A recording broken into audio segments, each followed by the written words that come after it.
And we're live. Good evening and happening now. We want to welcome our viewers in the United States and around the world. I'm Jason Neiffer, and you're in the Situation Room. And I'm hopefully not going to have a frog in my throat all night. I'm Wes Fryer, and I am so excited we're doing this. I don't. Maybe no one will watch the actual.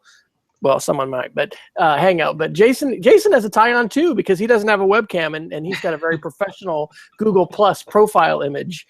So, Jason, what are we doing here, and what's our background? Have we done this before? I seem to be deja vu. Yeah, it's somewhat familiar. So, I think what our broader goal here is that there's a lot of tech media that exists in the podcasting realm that deals with broad technological topics, and I know it's a steady part of my diet. I know it's a steady part of Wes's diet. I think it's a good piece of this. But what a lot of the folks that spend time using the podcast microphone to push out commentary on technology oftentimes vastly misunderstand the educational needs of schools and students and teachers and how technology fits into that. And so this is, I think, our attempt at a contribution to the voices that exist in the podcasting world related to EdTech. And as Wes mentioned, we've done a couple of these, Christmas 2014 and Christmas 2015. In fact, I think 2 years previously, maybe, or 3 years previously, but we've done this a couple of times before. Definitely 2 years, maybe even 3. And we were joined by other guests that help us look at the year past and the year in the future. And it was always a great conversation and something that I actually go back to usually a couple times throughout the year to pick up the insights of others.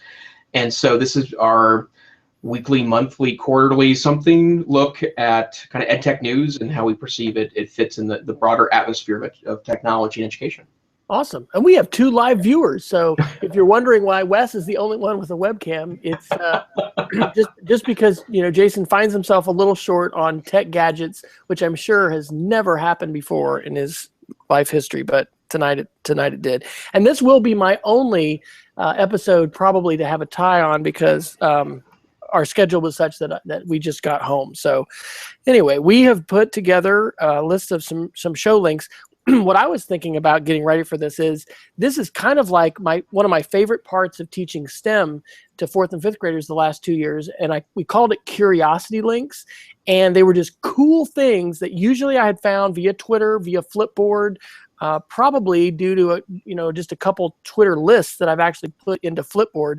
I've decided to start calling Flipboard the gateway drug for connected educators, because I really think that if you can see and experience what it's like to have a stream of innovative ideas in that very engaging and visually pleasing environment that Flipboard is. Anyway, I love curiosity links, and I literally had to get my kids to time me for 10 minutes. It wasn't like a TED timer. It would be 10 minutes, and then I'd have them I had them make the Junior Birdman symbol or do something crazy when my time was up. And there would always be some kids that were kind of like, shut up, let's get to the STEM projects and let's do the work. And then other kids would really be into it. And we ended up talking about killer robots last year. There was a whole United Nations actual thing in Geneva where they were debating whether government should be allowed to develop killer robots. And I was just thinking about that the other day. Like, that wasn't part of our curriculum in Oklahoma, but I mean, we had some engaging, lively discussions, and I had some of my 5th graders that made videos, and they had me put them on YouTube, and they wanted me to tweet the UN. Anyway, I love that opportunity to take things that were current in the news, and then what we've come up with. And I stormed a whole bunch of possible ideas. I looked at show titles on CNN. Jason ran it by his wife. The Situation Room was one, and my thumbs up too. So our litmus test is a good. So grab one of your topics. I mean, one of the things too, when we did the EdTech Year in Review, never exhaust. We don't have to just pick a topic, Jay. Sure. So that was some thoughts, and then. And I'm wondering, as of course, when you get started on something, then either my bandwidth or your bandwidth is struggling a little bit right now. Am I coming over clearly? You are. Was I garbling a little bit? A little bit, but I wonder if that's more me than you. So well, let's do one other thing, and then we could jump into the topics. Why don't you tell our massive audience who you are? Oh, sure.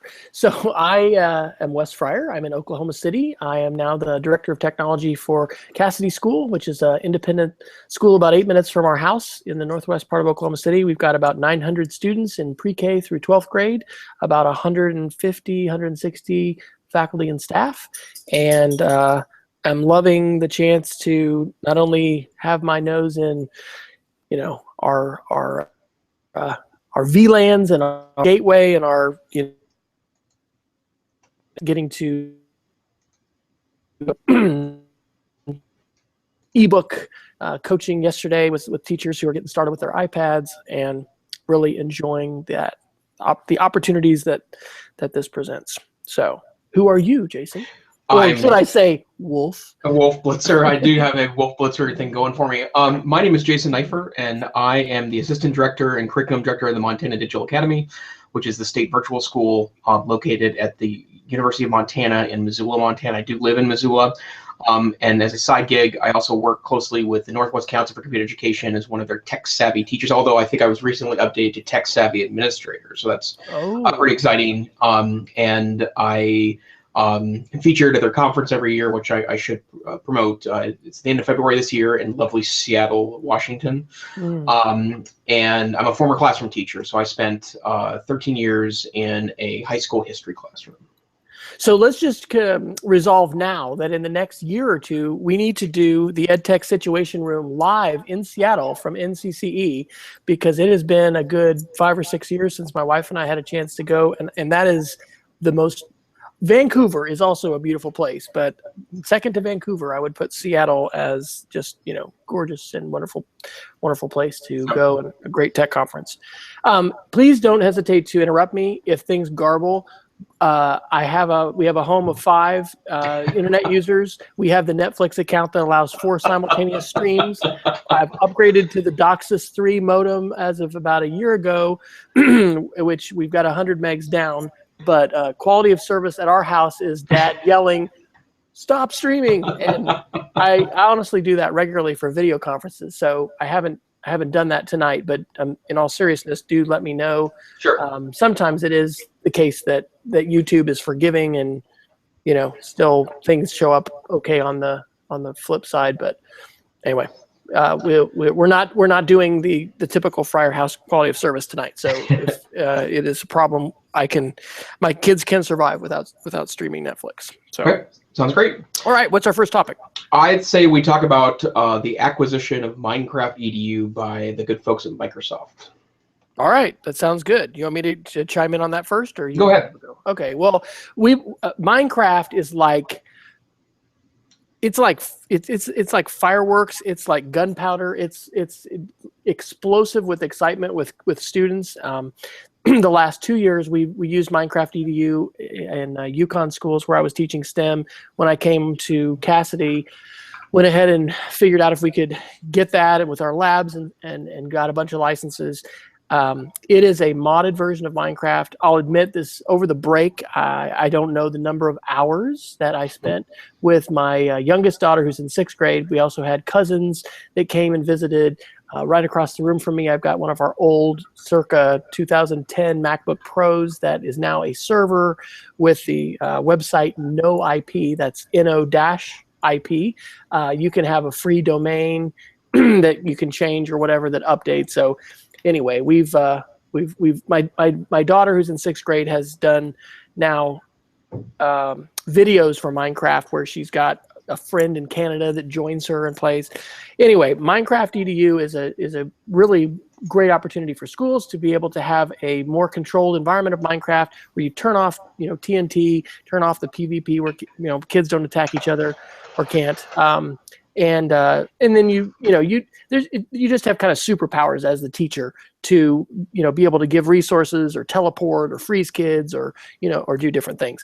Microsoft had announced their purchase of Minecraft EDU. They of course got Minecraft itself not too long ago. There's a couple articles that I dropped in about this. Probably the most interesting thing I've heard is supposedly they are recoding, and I heard this at our WordPress meetup Monday night.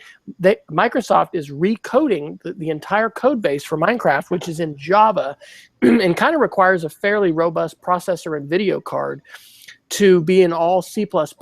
And the hope is that now that will make it run on a lot more legacy older platforms. It also kind of sounds like they're going to use it as a gateway drug to 365 and the Microsoft world, because right now with Minecraft EDU, our kids don't really log on to the web. We just run stuff locally. You can have the full blown accounts, but it sounds to me with this EDU version, where you're going to have your licenses and students are going to log in individually. It's almost like Google, where they're going to, okay, and hey, with your Minecraft education license, you'll also, have access to 365, and it's going to be very interesting to see how that evolves. But I know Jason's really enthusiastic about Microsoft. Our headmaster is now on a Surface Pro 4, and in fact, tomorrow we're doing a presentation. Only twice a year we do something for our whole faculty, and he's presenting on it. And my my Google presentation will come up, and I think I am not a Microsoft fanboy, but I am excited that they are reinventing themselves. The area of Minecraft is a really dynamic, gaming, Xbox, all of that is definitely an exciting and explosive growth area for them. So it's a big deal that they've bought Minecraft EDU, and it looks like we'll continue to get to use our licenses, but it's going to reach a point where it won't be updated anymore. It's a little behind the current Minecraft. It's at 1.8 something, and our version that we've been running is 1.7. So, and we'll get a free year of the new version. So I'm a little bummed because I've really found the Minecraft EDU community to be hugely supportive, and I've loved the fact that we have this in-house on our local area network ability to do Minecraft, which we'll continue to do. But anyway, that's a long rant, and probably the Situation Room would fire me right now if we were on CNN and say, you talk too long. So. Well, and I would also add to this that, and I think at some point we probably want to have a longer discussion about Microsoft. And I've been really impressed in the last year or so after the debacle of Windows 8 and Windows 8.1, which I didn't mind that much. I thought it was an acceptable operating system for touch devices. Windows 10 blows away either Windows 7 or Windows 8 or 8.1, and I've been really interested in the last 6 months or so about how nice the operating system runs on even older hardware. I picked up as I'm sometimes prone to do, an old refurbished like 2011 laptop from woot.com a couple of months ago that on the simple promise it already had an SSD drive in it, already had 8 gigabytes of RAM, it was really small and portable. That's kind of what I was looking for a project. I purchased it for under $200, did the Windows 10 upgrade, and it's functionally the fastest machine I own at this point on a mobile device. And that operating system that managed to take, in some cases, 8 or 9 year old hardware and make it effectively new again, that's the kind of innovation that I think really could make Microsoft relevant again to schools. And of course, the complexity here is that it's already quite relevant to schools, because there are a lot of folks that begrudgingly or not have kind of kept Microsoft in the game because of its dominance in the enterprise. But I think it's a clever move. The other piece of Microsoft news today was that they released a pretty extensive tool set for OneNote, that there's like a learning plugin or learners plugin on OneNote that looks like it's pretty interesting. And I was an Evernote guy for a long time, and then I forgot to install it on a refreshed operating system when I was on my iMac at work, and then I stopped using Evernote. And then I kind of stumbled onto OneNote, and it's now Google Docs is my go-to tool instead of Evernote now, or OneNote, for stuff that OneNote never used to do for me. But I find that OneNote's a competitive tool to that, and all these are providing really interesting, I think, kind of, I guess, for lack of a better term, gateway drugs to back into the Microsoft ecosystem. They're cross-platform. They've been very committed to putting things on Android and iOS devices, which I think is very clever on their part. And it's in my mind still not as the simple elegance of a lot of the Google tool sets. Google Docs is 80% of my productive life now, over where Microsoft was 5 or 6 years ago. But it's really curious and interesting to watch them reinvent themselves from a pathway that I think was leading them to irrelevance. The current edition of Surface Pros are really interesting and nice pieces of hardware and well designed. The Surface Book looks great. My understanding is that it's riddled with technical problems, but it's a really clever design. And I've never understood the convertible tablet market. Like, I don't get the things that pop apart and they always look so hinky and not something I'm interested in, or it looks like it would break easily. I prefer a traditional laptop over that, but the Surface Book looks different in that regard. So yeah, I'm very interested in where this goes. And and I'll give you another example of where lately I've been changing my mind about how Microsoft is approaching the market. I bought a desktop a couple months ago because I'm still rocking a 2008 Mac Pro. That is still fairly fast. I mean, I invested a lot of money in it in 2008 and have kept it up, put SSD drives and such, and it's got the huge cheese grater box, and I still really, really love that as a desktop. But I've been looking at updating to one of the trash can Mac Pros, and for somewhat similar specs. And I get that the CPU and the memory is super high end in the Mac Pro. But I was able to buy an HP that had double the amount of memory that I was looking at on the Mac, better video card, for well under $1,000, and where the similarly priced one was well over $3,000. And I know it's hard for me. Maybe I'm becoming more stingy as a consumer, but that piece is starting to become relevant again, like where you can buy a super power desktop for $750, where that would have been $2,000 purchase 10 years ago. So we're the EdTech Situation Room. So what's the impact here for K-12 schools and maybe even for universities if Windows 10 is running faster than anything Microsoft has done yet, even on older systems? Well, I think the first piece is that it keeps older desktops in play. It's interesting.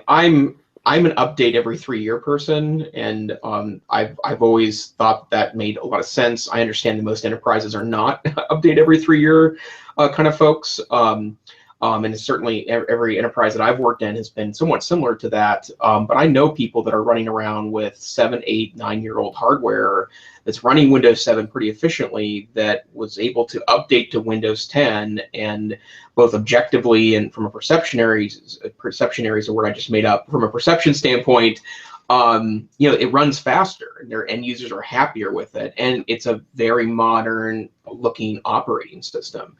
And so, I think it keeps, in a world where, people aren't asking for Microsoft desktops anymore. They prefer cheap Chromebooks, or they prefer tablet computers, or they prefer newer forms of hardware. If you're not looking to update this, especially if you're on a licensing regime that gives you a free update to Windows 10, in the enterprise, that makes a big difference. And we're wondering about that because we've taken that leap for Microsoft to install on many of our, no, I say many. We started with a few at school, and we haven't had any trouble, no compatibility issues. It's all been very positive with 10. But our question is going to be, what does this cost in a year? We did go and buy a flat out license, and I just saw the invoice for it today. I'm thinking it was at least 150 bucks. Because we're going to run a boot camp. We're actually going to see just on one of our older Mac platforms with boot camp how 10 performs. So anyway, that'll be a question with how Microsoft is going to price that. In the operating system environment with like with Apple has gotten interesting, where it's basically a giveaway now. Right. With the idea that they're going to recover it with hardware. Microsoft doesn't have that luxury with all the clones that are out there. So. Yep. Interesting. Well, we do have 2 live viewers, and thank you. You are inaugural participants. We want you to be a participant in the EdTech Situation Room, Volume 1 or whatever, Episode 1. So if I turned on, we do have the Google Hangout Q&A feature. So if you want to text it in the Hangout, but also if you just want to use the hashtag EdTechSR, I'm taking a look at that on my multitasking iPad here. And we would love to answer a question or get a thought that you have. And it may be that we'll explore a little bit. I have heard a lot about Blab, mainly from Peggy George, the video conference and webinar, EdTech guru of the world. She's just everywhere.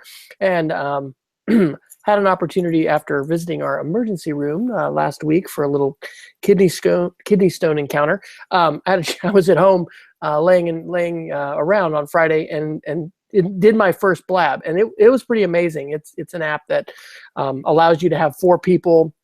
You can have people join in and out, and people can text questions and stuff. So who knows? Jason and I might use this as a little sandbox to explore some other options. Because interestingly, and I'm going to toss this one to you, Jason, you put into our Google Doc the article, Google really needs to figure out what it wants Hangouts to be.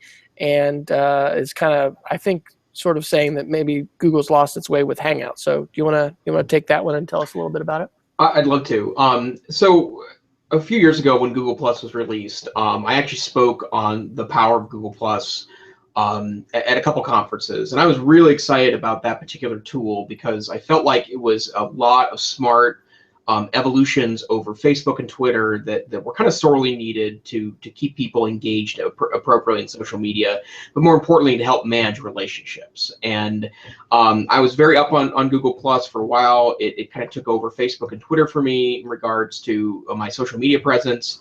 And then it didn't seem to really get a mass of users. Google went all in on Google Plus and made the foundation of sign-in, and a good percentage of its engagement and products went through Google Plus. And then there was a point of which it was teetering on inactivity, and then for me, it eventually just crashed. And it's interesting because I say that around like super Google advocates, and they will remind me that they are very active on Google Plus. And I don't want to judge their activity on Google Plus, but I go there and it seems kind of like a graveyard to me. So it's not nearly as engaging as it was 2 or 3 years ago. At that time, I said that the killer product in Google Plus at the time was Hangouts. It was a beta product then. It was a kind of an add-on that seemed like it was not necessarily an afterthought, but clearly a Google project. They didn't know where else to stick. And the fact that it was basically free video conferencing that had a number of interesting add-ons to it. And of course, we're now recording and broadcasting this podcast via a Hangout-based technology. That was a killer tool for schools. And here we are now in 2016, and they've pulled Hangouts out of Google Plus. It's still not as easy as I want it to be to connect to people, but it's getting a lot better. It's easy to set up, relatively easy to manage. It's dead simple to broadcast. But the place where the big question marks are now is, I think, in the mobile app, which is exactly what the Next Web is arguing, that there's a kind of a fight for the soul of what Google Hangouts really looks like. They brought SMS into the app on Android a few years ago. Some folks use that as their native SMS client. For others, they didn't like the fact that SMS and Hangouts were intertwined, because sometimes you want to have a conversation on Hangouts, and sometimes you don't want your SMS involved, and vice versa.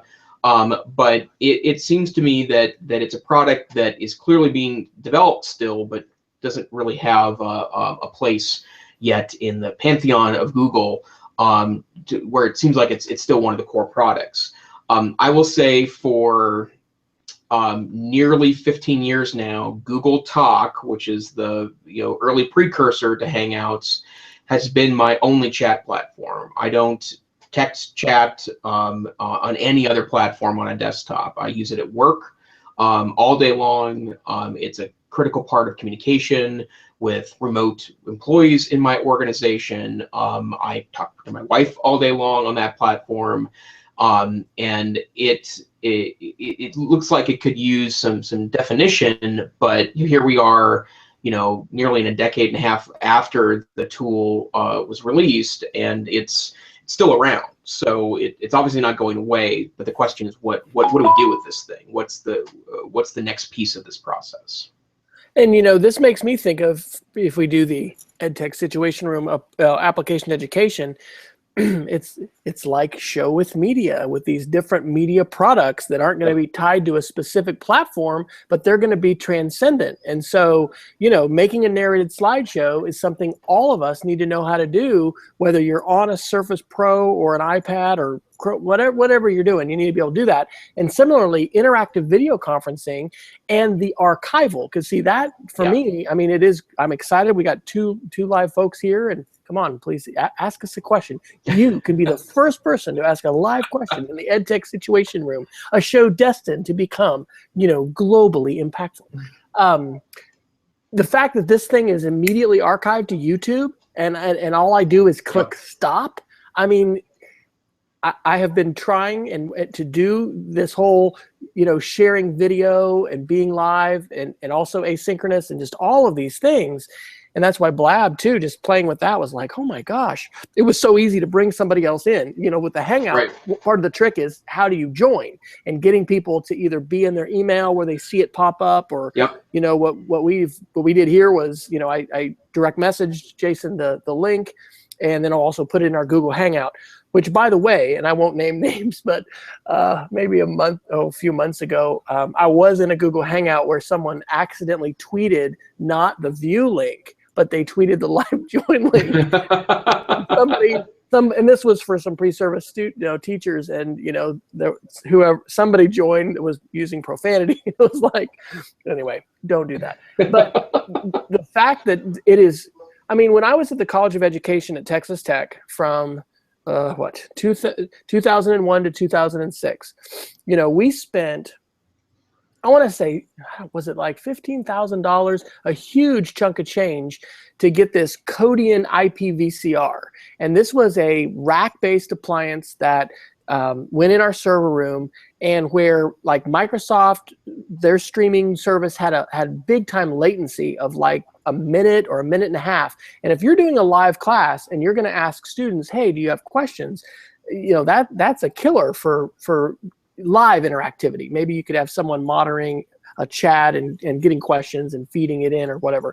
But this Kodian IPVCR, which I think Cisco and Tamberg ended up buying, whatever. I mean, it had like 5 seconds of latency, and it would record, and it was like a DVR, where you'd stack up all these videos.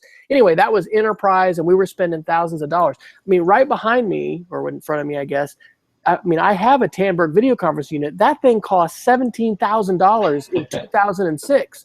And Zoom video right now, I did 4 video conferences to India this fall, some closing keynotes at conferences. I was outside of Boston in a hotel room, tethering an iPad on one phone, tethering my laptop on another. That video quality was better than we got when I was back home using this system. So this whole thing about the pace of technology and how quick and impact to schools, how are we leveraging this for our professional learning? And then also, like, Jason and I are early adopters, if you haven't figured that out.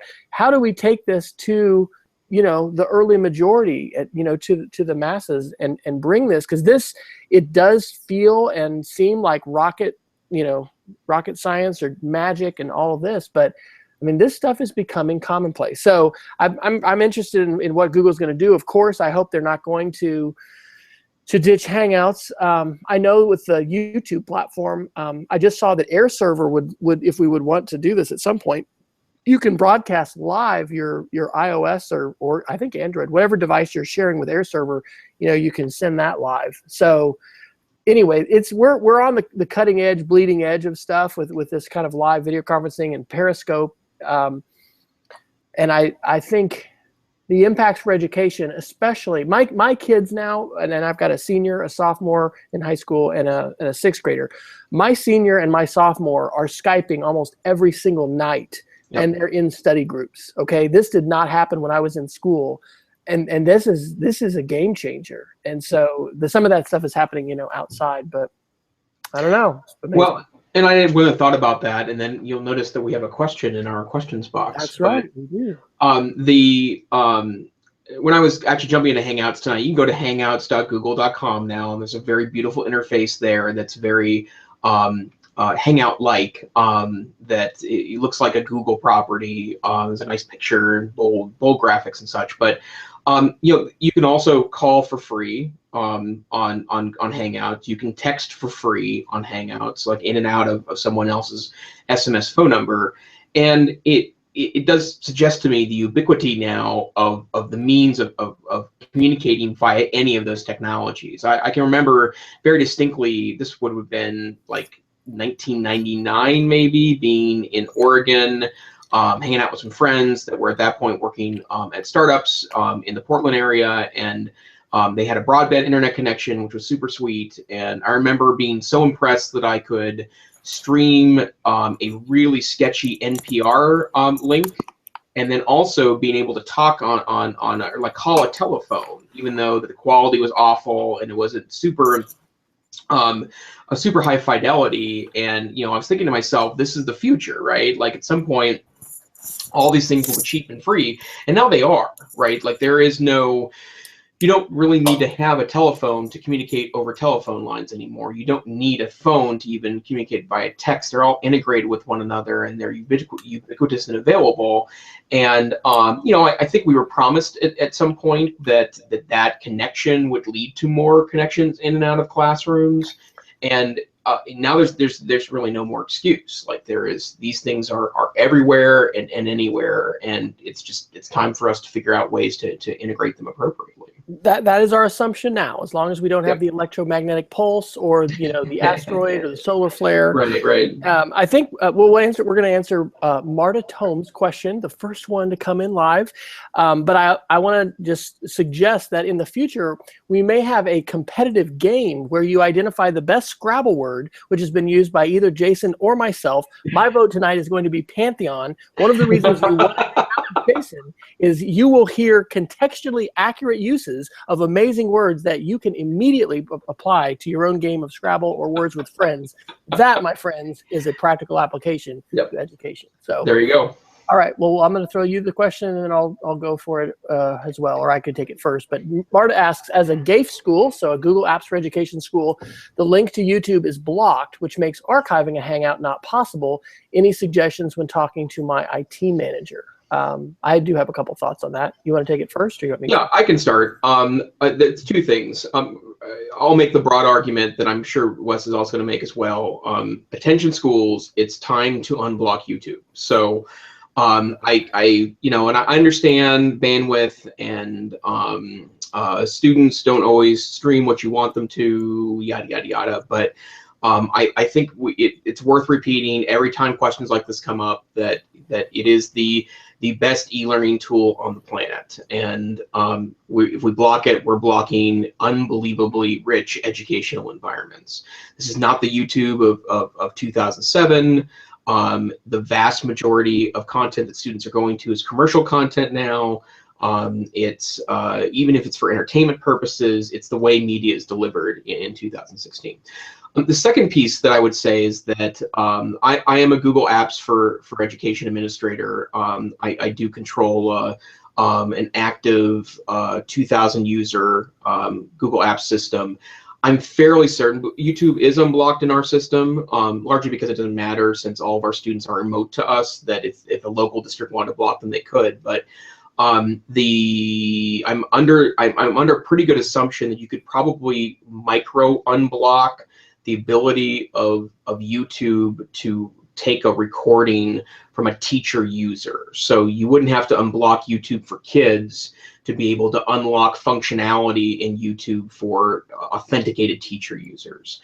So I would suggest your IT person that they take a look at, you don't even have to unblock it for all teachers. Just find your tech savvy folk that want to do things like archive a Hangout on YouTube and simply unblock that functionality for teacher users would be my suggestion.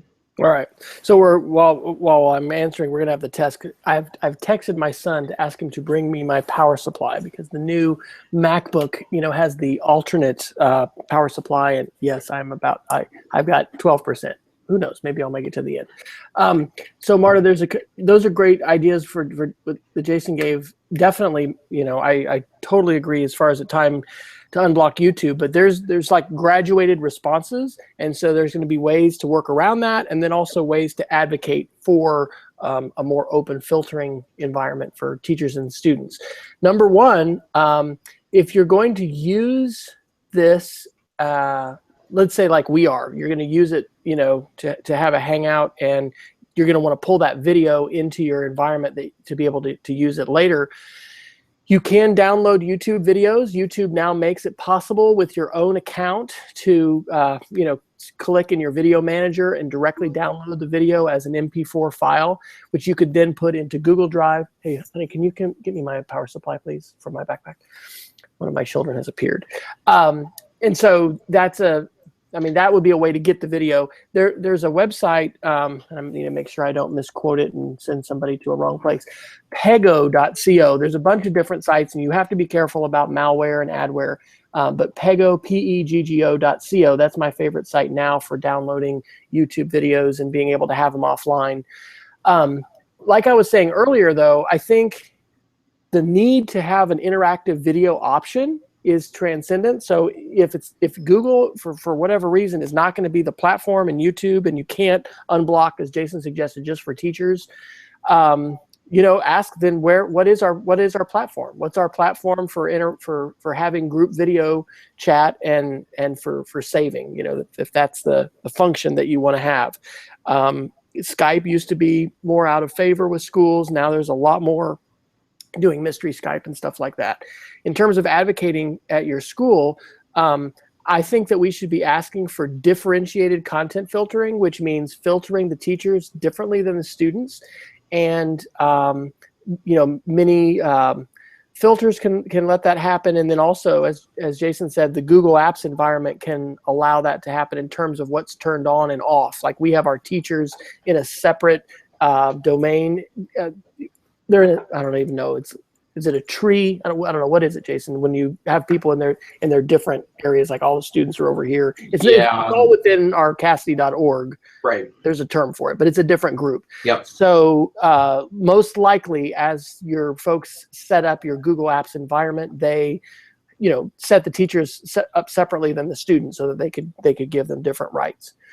So anyway, I mean, Hangouts are powerful. But also, thinking about the instructional need, we used Hangouts 2 years ago or 3 years ago when I was an instructional coach in the district to do a Robert Marzano study. And it was a distance learning kind of thing because we had a DVD series. We couldn't legally, rebroadcast those, but we could use them in a distance learning context.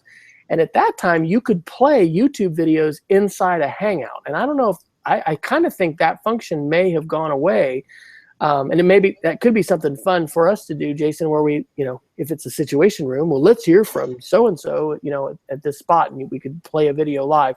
Anyway, we had some teachers, a few, that did that after school, where we tuned in, we watched this short video, and then we had a discussion over the Hangout. Oh, look at that. Jason just added the YouTube app. So I think a lot of this is still, we're dabbling with these technologies, and in some cases, trying to, sometimes trying to figure out how we're going to be using them educationally.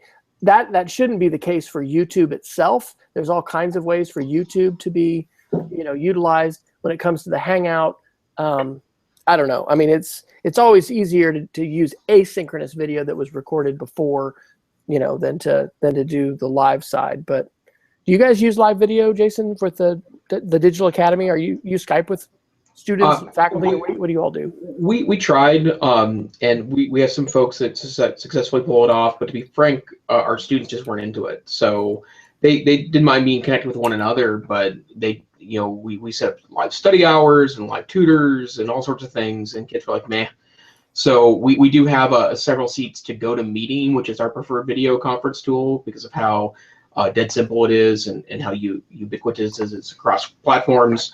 And we actually tried WebEx once, but literally our teachers never used it. It was never a piece of their strategy. So that's in the same way that you mentioned how expensive video conferencing was. I mean, it still is. I mean, if you go buy Collaborate or GoToMeeting or WebEx or Adobe Connect or any of the premier conferencing tools, they all work pretty well. I mean, they're great tools, but if you just want to have a couple of people talk and see each other's face and maybe share a screen, Hangouts is pretty hard to beat at free, and it also works on a ton of different platforms. So yep.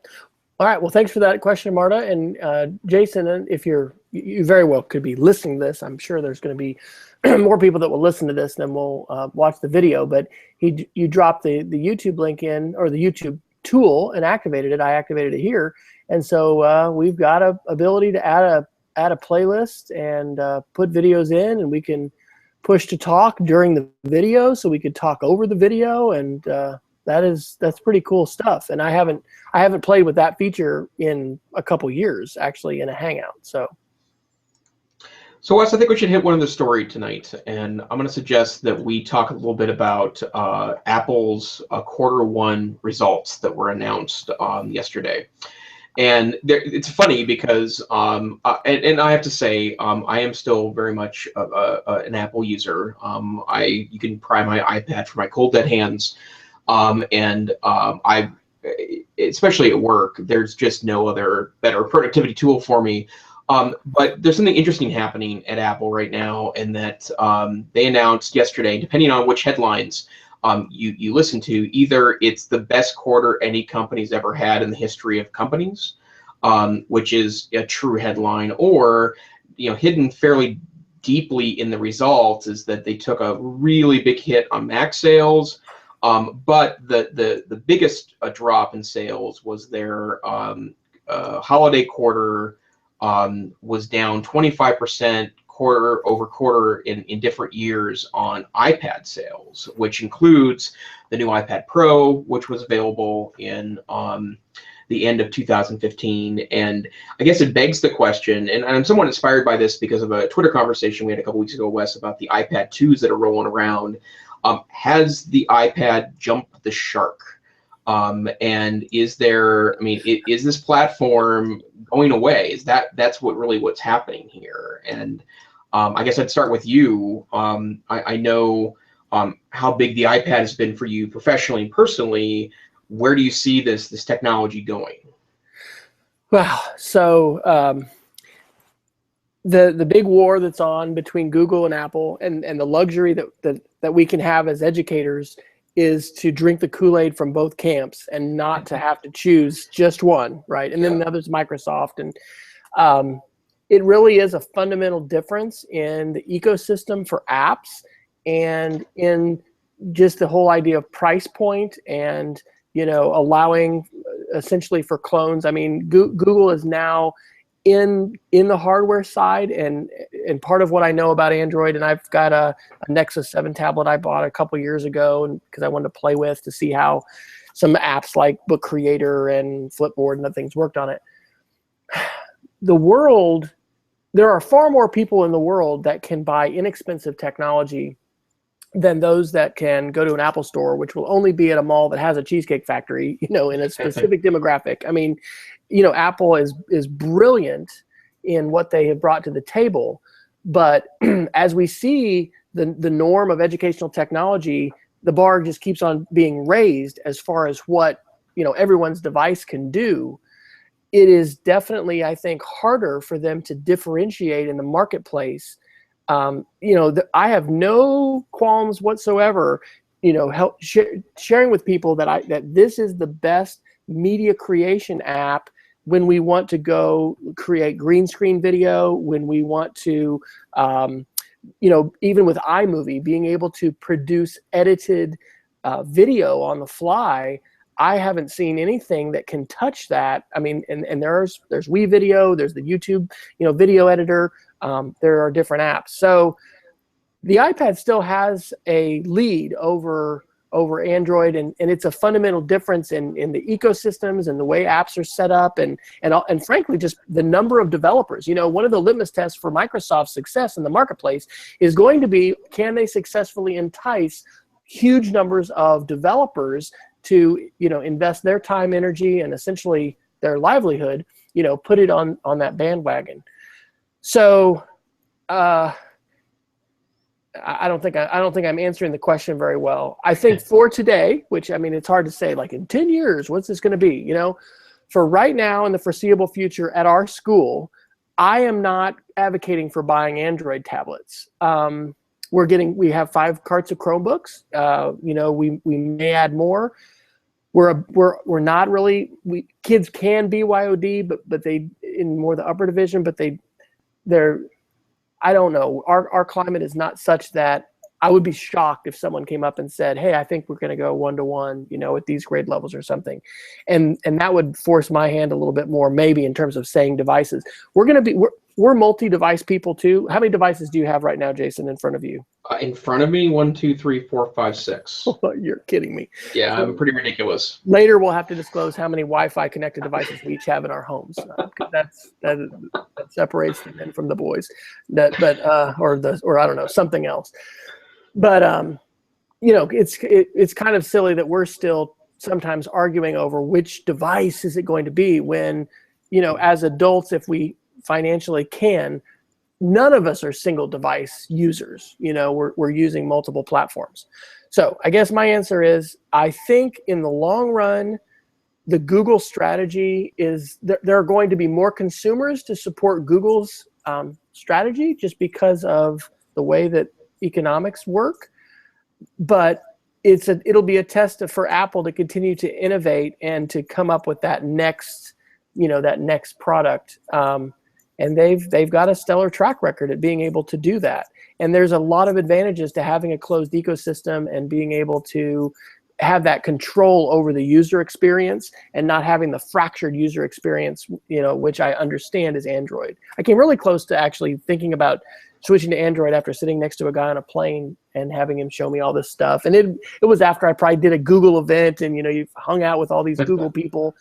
And then I came home, and my whole family almost revolted because my kids know that everything, you know, filters down. And, you know, my daughter was like, no way, Dad, I'm not going to, you know.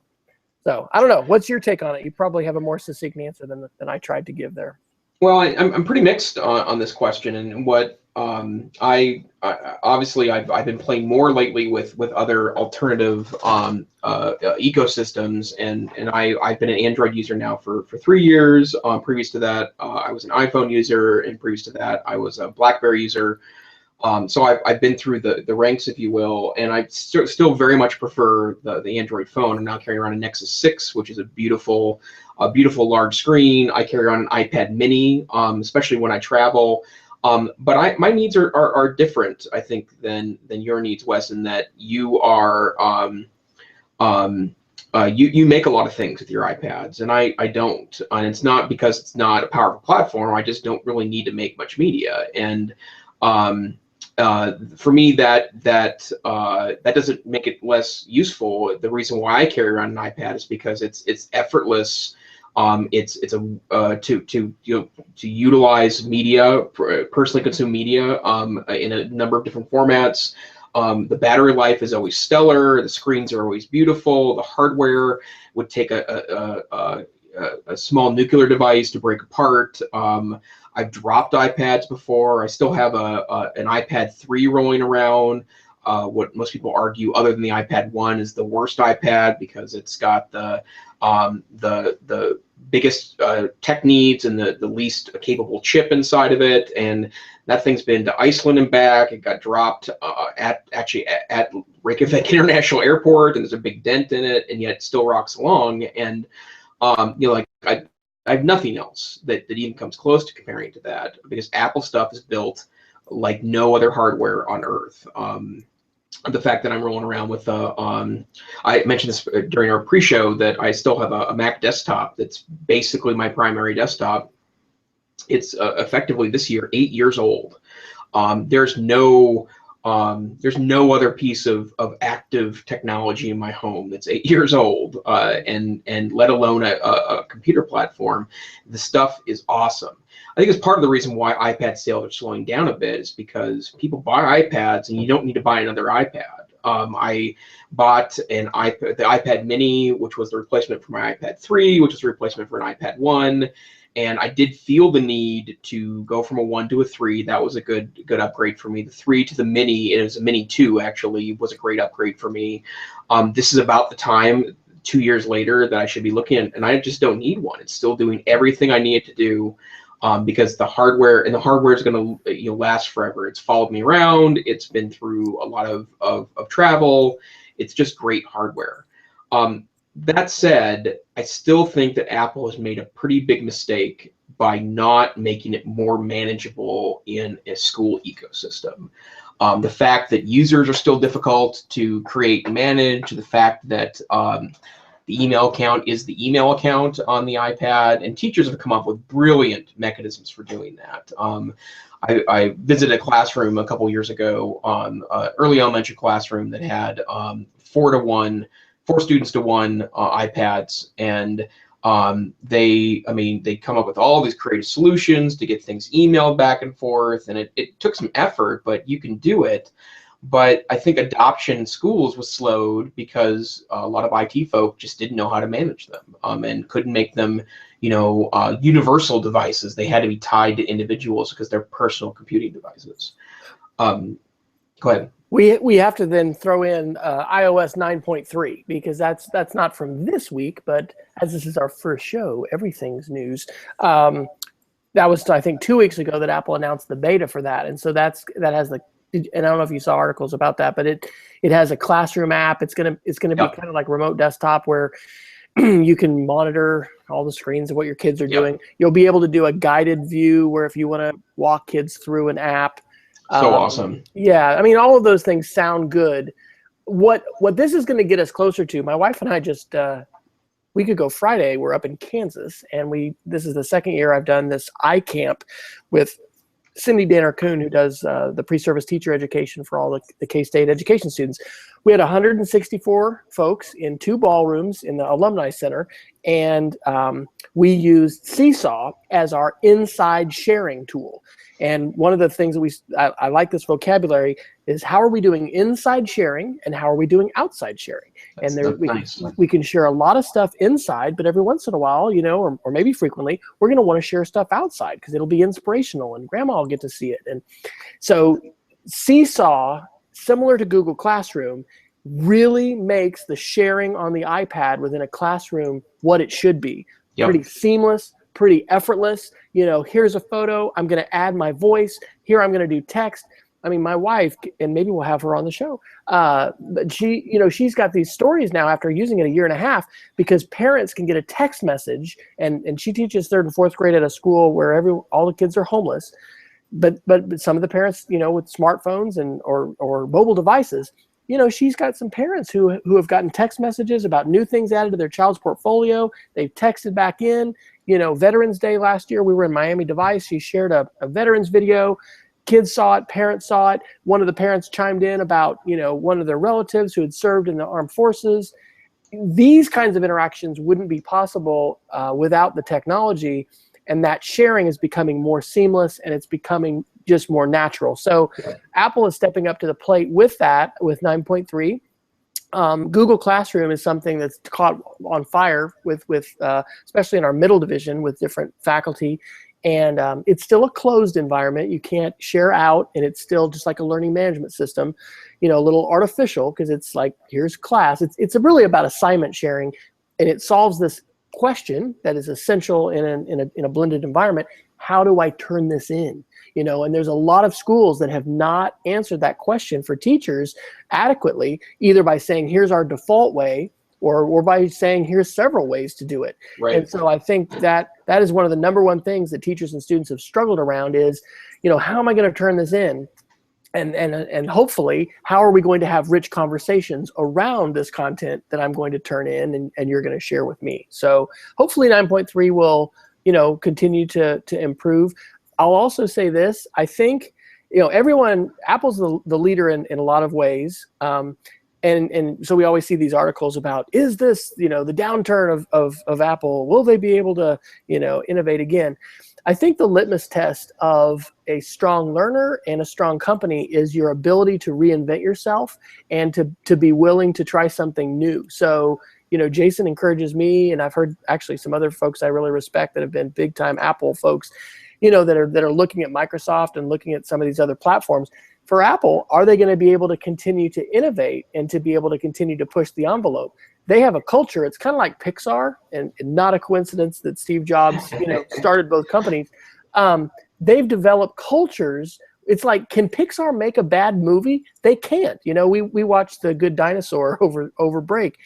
You just know it's going to be awesome because Pixar has made it, and that creative team has mojo that is going to create great films. And so Apple, is perhaps a more complex animal, and we only peer partially, through the mist into what has made it special, and people have changed and things like that. But I think it's an open question as far as how, if they're going to continue to innovate and continue to not only meet consumer demand, but also, define what is coming next. And we don't have to go into it in depth, but I'm going to mention DARPA. I'm listening to this book right now called The Pentagon's Brain, the Uncensored History of DARPA, the defense agency, the research. There's so many things that are blowing my mind in this. But number one, maybe we'll talk about this in a future episode, but DARPA is 10 to 20 years ahead right now of where consumer tech is. There's an article I put in there about the implanting of chips into the human brain. We're not talking about just moving the cursor around. We're talking about full-blown integration with the brain to where, we're going to potentially, if we would want, I don't know, become one with the computer, but there's going to be vastly greater bandwidth connections.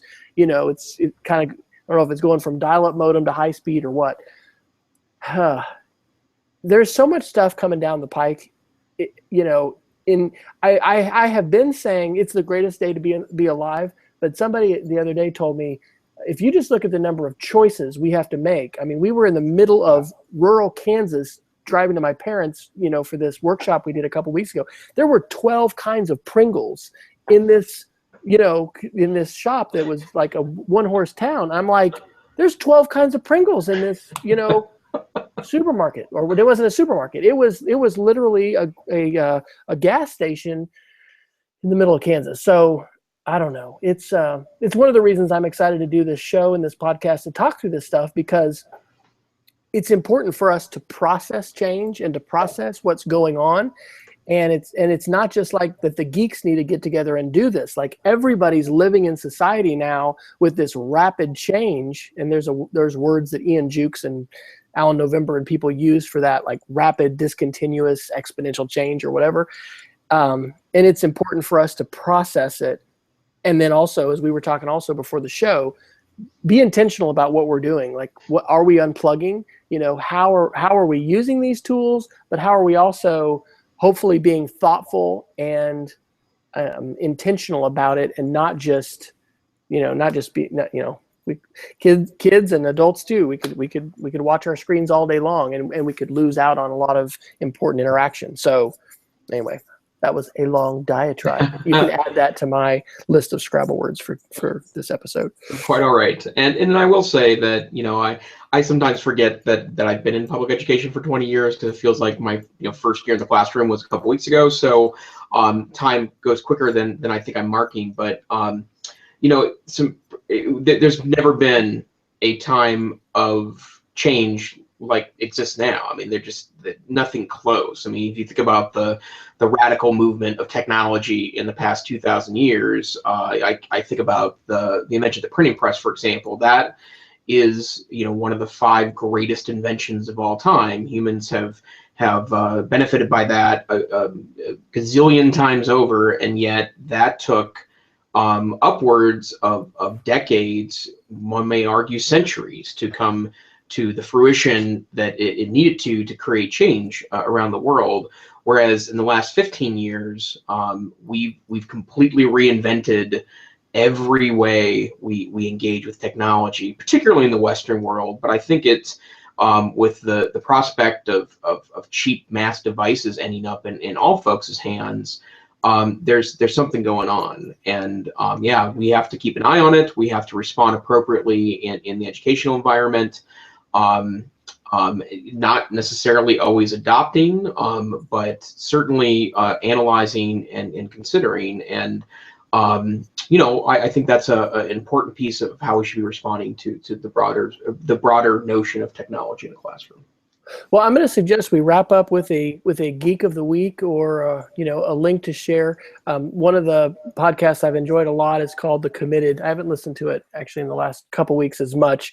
Bob Sprankle was one of the first podcasters I ever listened to, and their Seedlings group always had a little geek of the week that they're sharing. And I'm throwing this at Jason without having planned it, so I'll go first and share mine. So it could be any gadget, link, resource. I'm going to share the iPad tripod holder. We have more green screen videos going on in my wife's classroom and at our school, and being able to it's a little $9 clamp that fits on any tripod and just holds the iPad in place. And man, I would not have played with green screen nearly as much if I hadn't been pushed a couple summers ago at the Create, Make, and Learn Institute in Burlington, Vermont, to incorporate that as part of the media stuff that we were doing. It is so fun, and kids just really do love that opportunity to be able to be creative and transport themselves anywhere. So anyway, get yourself a tripod, get yourself the iPow, tripod mount for your iPad, and then spring for the $5, $4 green screen app by Do Inc. And yes, you will be making green screen videos with your kids and going amazing places. We did our Christmas letter this year in my wife's maker studio on the green screen. So that somehow puts us in some kind of a geek family classification. This one is easy for me, actually. I very much enjoy, there's a podcast from WNYZ Studios called Note to Self, and they're www.notetoselfradio.org, or just put Note to Self in Google. It's hosted by a public radio host, Manoush Zomorodi, who I love her voice as part of it, that she has a really, really, really amazing radio voice. But it's a great podcast that tries to talk about the human aspect of technology and how we can respond and deal with the evolution of technology as it relates to our humanity. And they announced a new project this week called Infomagical, where they are taking on the concept of information overload. And good. What was really interesting about this, it starts next Monday. You can text them and they'll send you a daily challenge to kind of think about and engage. And they actually had a really great project last summer called Bored and Brilliant, where they were also seeking to kind of reinvent people's relationship with technology. But I recommend the podcast. It's great. It's never more than 20 or 30 minutes a week. It always leaves me very interested in digging into those topics more deeply. They did a really interesting expose last year. They were talking about student privacy and data, and they took on the Class Dojo app. Oh, really?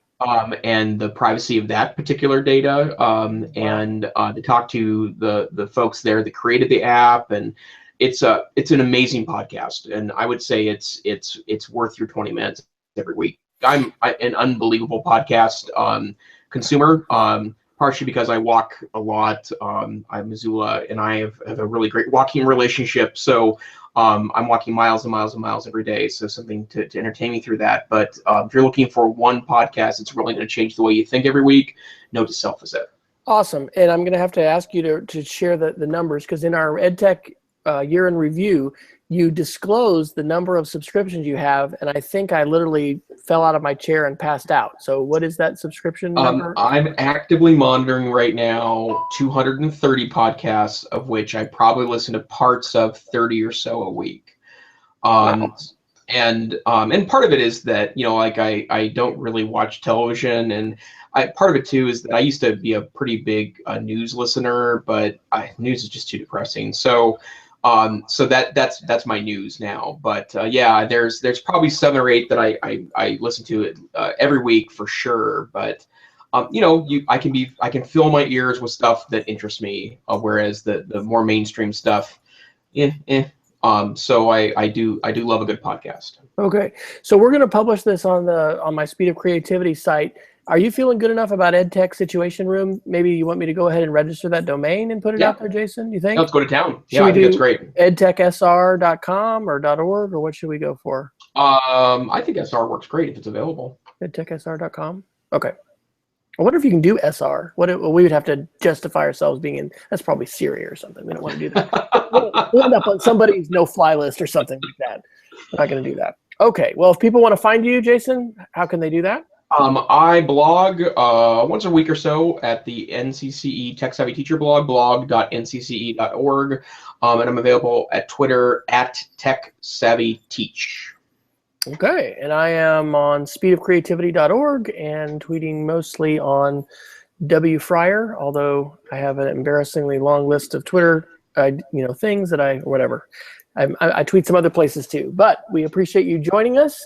We've still had one viewer that's hung with us. It very well could be my mom, whoever it is. They haven't identified themselves, so maybe they will. If you're the listener that has stayed with us live, let us know, and we will send you a special prize. I say that, and then I'm not going to have any way to prove that, so that's not going to work. But unless only one person contacts me, you'll have to ask us a question right now in the Q&A to prove your identity and receive your prize if you want to. But anyway, it was fun to do this first time, and Jason and I will be talking and kind of seeing what we want to do as far as if we want to do a schedule. I know, the podcasts I listen to the most have some kind of a regular schedule. We're busy people, but it's actually an energizing way to spend an hour talking about stuff, and we'll kind of see where this goes. Does the Situation Room end in any particular way, Jason? I must admit I have not seen an entire episode, so I don't know. What does Wolf Blitzer do at the end? Is he? I'm pretty sure it involves some kind of sound effect. It's like zoom. That's right. So we'll go along those lines. So maybe we'll go to Fiverr in the outsource, because that was one of the things we didn't talk about, was what the Uber and Fiverr world means, and what it could mean as an exciting concluding sound that you'll have in future episodes, but you won't have now because we haven't. Oh, it is Maria. Yay! Or it's Marta Tome. Yes, you have won. Well, so Marta, if you'll tweet me at WFryer, I will tweet you a download link, and you can download any of my extremely exciting ebooks for free. So just shoot me a tweet at WFryer, or I'll try and find you. And she just actually threw a question in that I think is worth answering. How many conferences and ed camps do you attend and organize per year? Well, on my handouts wiki.westfryer.com, I've got a linked list of all my presentations going back to 2010, and there's another page where they go back further. I don't know. Ed camps, as far as organizing, Ed Camp OKC is the main one that I'm a central organizer for, and then I facilitate and help other folks. So I probably have ended up 4 or 5 ed camps a year, and she says we're the EdTech Santas. That's nice. I like that. That would have been a good. We could have done that as a show title. The EdTech Santa. Yeah, we did the EdTech shopping, or the tech shopping cart for a while, and that was appealing. But that just locks you into promoting consumerism, and we're going to be far more than consumerists on this show. How many conferences do you go to a year, Jason? And are you in groupie? I've been to. I usually tend to do 3 ed camps a year. I do 4 or 5 things inside of Montana and 4 or 5 things outside of Montana.